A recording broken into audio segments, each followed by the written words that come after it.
Hi everyone, I am Mampi Mondal. I am from Nabadwip. চলো আমার সম্পর্কে কিছু জানি। আমি 10th এবং 12th কমপ্লিট করেছি পাউলডাঙ্গা নরসদপুর হাই স্কুল থেকে WBB এসি বোর্ড, যেটা ওয়েস্ট বেঙ্গলে রয়েছে।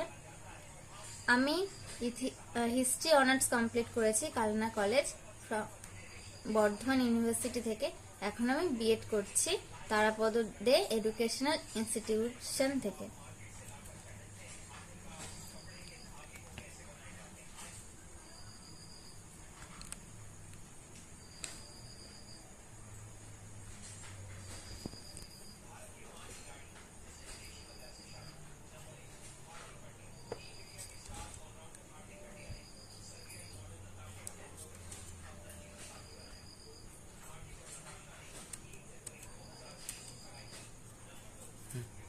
প্রথম থেকে না, তারপরে এখানে 8টি অধ্যায় রয়েছে।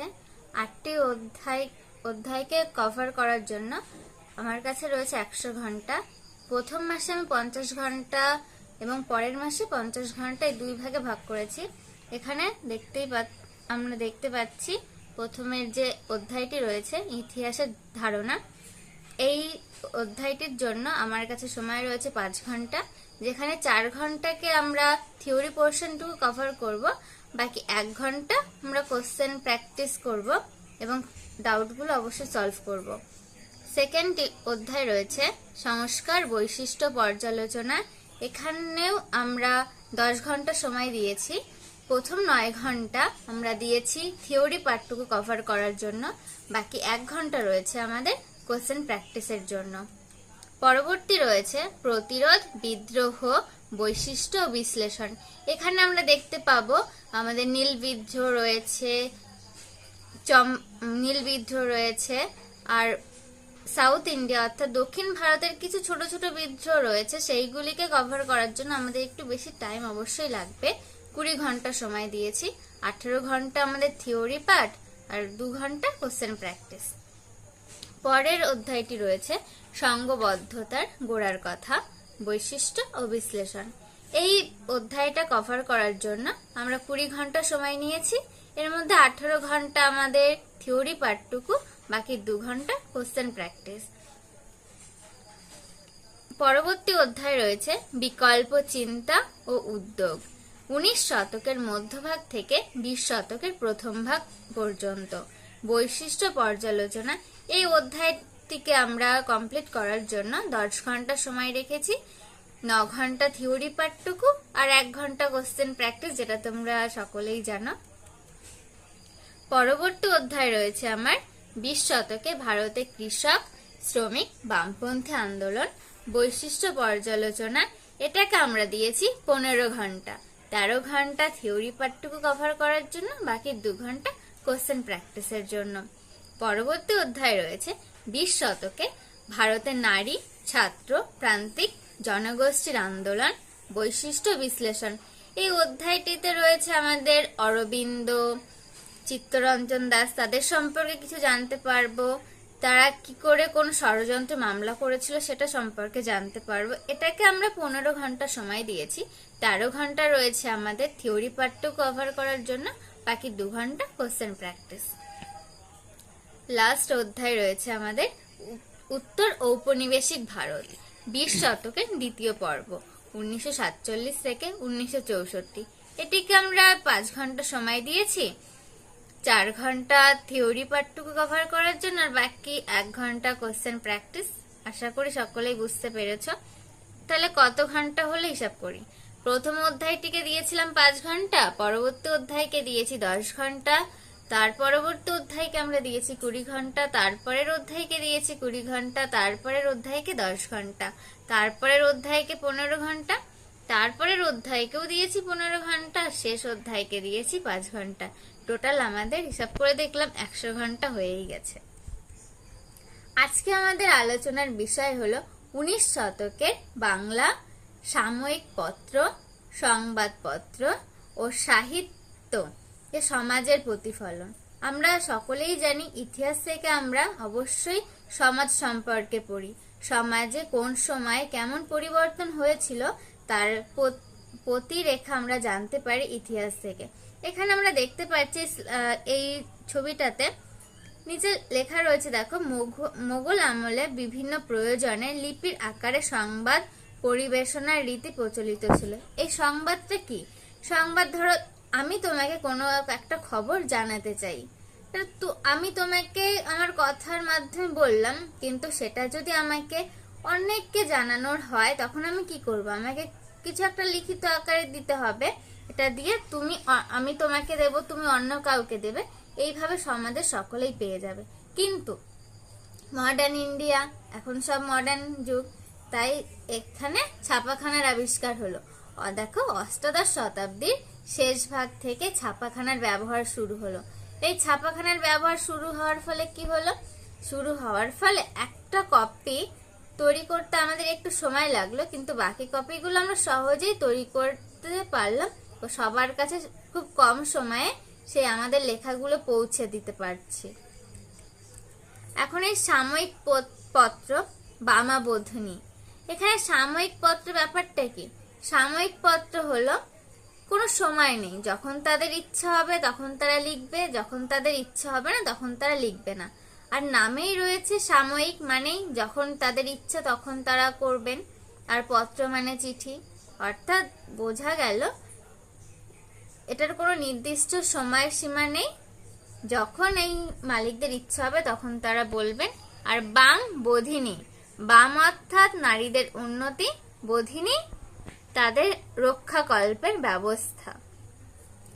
এখন আমরা চলো জানি কোথা থেকে প্রকাশিত হতো আর কোন ভাষায় হতো। কলকাতা থেকে প্রকাশিত হতো, আর অবশ্যই কলকাতা থেকে বাংলা ভাষাতেই হবে। আর কেন? নামে আমরা বলেছিলাম বাম কথার অর্থ হলো স্ত্রী জাতির উন্নতি, আর এই পত্রিকার জন্মই হয়েছিল স্ত্রী জাতির উন্নতি কল্পেই। দেখো এখানে লেখাও আছে, তাদের স্ত্রী জাতির উন্নতি কল্পে হয়েছিল, কিন্তু তাদের প্রধান উদ্দেশ্য কিন্তু এটা ছিল না। তাদের উদ্দেশ্য ছিল মহিলাদের সুগৃহিণী, আদর্শ পত্নী ও সুমাতা হতে উৎসাহিত করা। পড়াশোনা শেখানোর পাশাপাশি তাদের এই 3টে বিশেষ গুণকে মহান করে দেখানো হয়েছিল। শুধু ভারতে, পশ্চিমবঙ্গের কে বামাবোধিনী পত্রিকাকে সমর্থন করেছিলেন রামমোহন, বিদ্যাসাগর এবং কেশব চন্দ্র সেন। আর বাংলার বাইরেও করেছিলেন দক্ষিণ ভারতে জ্যোতিবা ফুলে, বীর সালিঙ্গাম। এরা নারী জাতির প্রগতির কথা ভেবেছিলেন। তাহলে আমাদের এই পত্রিকা কিন্তু শুধু বাংলাতে সীমাবদ্ধ ছিল না, বাংলার বাইরে অর্থাৎ দক্ষিণ ভারতেও ছড়িয়ে পড়েছিল। দক্ষিণ ভারত বলতে আমাদের কর্ণাটক আর এই অন্ধ্রপ্রদেশের অঞ্চলেও। আর এই পত্রিকাটি কবে প্রকাশিত হয়েছিল? আমাদের মাথায় তো প্রশ্ন আসতেই পারে, তখন আমরা বলবো 1863 খ্রিস্টাব্দে। চলো পরেরটা দেখে। সংবাদপত্র আজকাল সবার বাড়িতে সংবাদপত্র থাকে, ওই আনন্দবাজার পত্রিকা এরকম কিছু। ঠিক তখন তো এরকম পত্রিকা ছিল না সবার বাড়িতে থাকার মতো। একটা পত্রিকা থাকতো যেটা অনেকেই দেখতো, যেটা মাসেও হতো সেটাকে বলা হতো মাসিক, যেটা সপ্তাহে বের করা হতো সাপ্তাহিক, আর যেটা পক্ষ অর্থাৎ 15 দিনে বের করা হতো তাকে বলা হতো পাক্ষিক। আজকে আমাদের আলোচনার বিষয় হলো হিন্দু পেট্রিয়ট। এটা কবে হয়েছিল এই সংবাদপত্রটি? 1853 থেকে 1855। কে ছিলেন? গিরিশচন্দ্র ঘোষ এই পত্রিকাটির নামকরণ করেন। কেন করা হয়েছিল আমাদের মাথায় তো প্রশ্ন আসতেই পারে, তখন আমরা বলবো সমকালীন। এখানে সমকালীন বলতে 1853 থেকে 1855 খ্রিস্টাব্দ সময়কেই বলা হচ্ছে, অর্থাৎ আমাদের সিপাহী বিদ্রোহের আগে। তখন মানুষের ওপর সরকার ও পুলিশের অত্যাচার, বাংলার নীল চাষীদের ওপর নীলকর সাহেবদের অত্যাচার, বাংলার চাল ও অন্যান্য নিত্য প্রয়োজনীয় পণ্য রপ্তানি করে মদ আমদানি, পুরুষের বহু বিবাহ প্রভৃতির বিরুদ্ধে সরব হন। তাহলে পত্রিকা কিসের বিরুদ্ধে সরব হন? সরকার ও পুলিশের অত্যাচারের বিরুদ্ধে, নীলকর সাহেবদের অত্যাচারের বিরুদ্ধে, আর নিত্য প্রয়োজনীয় পণ্য রপ্তানি ও আমদানির বিরুদ্ধে, আর পুরুষদের বহু বিবাহের বিরুদ্ধেও। আর এই পুরুষদের বহু বিবাহ থেকে আমরা আসতেই পারি, ঈশ্বরচন্দ্র বিদ্যাসাগর বিধবা বিবাহের প্রবর্তন করেছিলেন। এটা কবে করেছিলেন কমেন্টে জানাবে। হরিশ্চন্দ্র তার পত্রিকার মাধ্যমে বিধবা বিবাহের সমর্থনে জনমত গড়ে তোলেন। তাহলে যদি প্রশ্ন আসে যে হিন্দু পেট্রিয়ট পত্রিকার বিশেষত্ব কি ছিল, বিশেষত্ব এই ছিল তিনি ঈশ্বরচন্দ্র বিদ্যাসাগরের বিধবা বিবাহ প্রবর্তনের জন্য যে আন্দোলন গড়ে তুলেছিলেন ঈশ্বরচন্দ্র বিদ্যাসাগর, তার সপক্ষে এই পত্রিকার মাধ্যমে জনমত গড়ে তুলেছিলেন। দেখি পরবর্তী সংবাদপত্রের নাম রয়েছে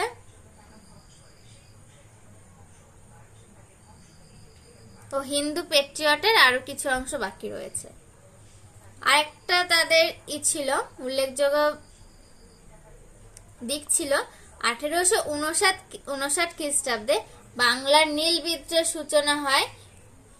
সেই নীল বিদ্রোহের সপক্ষেও তারা জনমত গড়ে তুলেছিলেন। এখন আমাদের রয়েছে গ্রাম বার্তা প্রকাশিকা। এই পত্রিকার সম্পাদক ছিলেন হরিনাথ মজুমদার। কত খ্রিস্টাব্দ থেকে কত খ্রিস্টাব্দ পর্যন্ত? 1833 থেকে 1896 খ্রিস্টাব্দ পর্যন্ত। এই যে তোমরা দেখতেই পাচ্ছি গ্রাম বার্তা প্রকাশিকা, আর ইনি হলেন আমাদের হরিনাথ মজুমদার। কেন এই পত্রিকাটা আমরা পড়ছি? আমরা পড়ছি ব্রিটিশ সরকার ও তার সহযোগী জমিদার ও মহাজনদের শোষণের ও অত্যাচারের বিরুদ্ধে এই পত্রিকা সরব হয়েছিল। সরব হয়ে তারা কি করেছিল? সরব হয়ে তারা সাধারণ মানুষের মধ্যে এই ভাবনা জাগিয়ে তুলেছিল যে ব্রিটিশ সরকারের অত্যাচারের প্রতিবাদ করো, যদি প্রতিবাদ করতে না পারো তারা আরো তোমাদের অত্যাচার করবে। এই জন্য এই পত্রিকাটা কারা কারা এই পত্রিকাকে সমর্থন করতেন না? জমিদাররা। কারণ হরিনাথ সরকার সবার চরিত্র জনগণের সামনে তুলে ধরছিলেন, এই জন্যই জমিদাররা, সরকার, পুলিশ বাহিনী এদের বিরাগ ভাজনে পরিণত হয় এই পত্রিকাটা। আর এই গ্রাম বার্তা প্রকাশিকা পত্রিকাটা ছিল গ্রামীণ জনগণের আশা আকাঙ্ক্ষার প্রতীক। কেন আশা আকাঙ্ক্ষার প্রতীক? কারণ তারা সাধারণ জনগণের ভালো মন্দের দিকগুলো তুলে ধরেছিলেন। আর আমাদের সাহিত্য থেকে আমরা কি জানতে পারি? সাহিত্য থেকে আমরা জানতে পারি কোন সময় তার ঘটনাগুলি কিভাবে হয়েছিল, তার একটা রূপ। গল্প কথা থেকেও জানতে পারি। ঠিক এইরকম বটতলা সাহিত্য তেমন কিছু নয়। বটবৃক্ষের তলায় কতগুলো লোক বসে কিছু করবে, গল্প করবে, সেটাই যখন কেউ লিখবে তখন সেটাই হয়ে যাবে বটতলা সাহিত্য। এই দেখতে পাচ্ছি এখানে বট গাছ, একটা বাড়ির চারপাশে কতগুলো লোকজন, আর রয়েছে বটতলা সাহিত্য। কোথায় হয়েছিল বটতলা সাহিত্য? শোভা বাজার চিতপুর এলাকার একটি বিরাট বট গাছকে কেন্দ্র করেই এই নামের উৎপত্তি। কবে হয়েছিল? 19বিংশ শতাব্দীতে। কোথায় হয়েছিল? কলকাতায়। কেন হয়েছিল? সাধারণ স্বল্প শিক্ষিত বাঙালি পাঠক কি ধরনের বই পড়তে পছন্দ করেন তার একটা আভাস পাওয়ার জন্যই এই বটতলা সাহিত্য গড়ে ওঠে। এটা কাদের প্রতীক ছিল? অল্প শিক্ষিত নিম্নবিত্ত পাঠকের।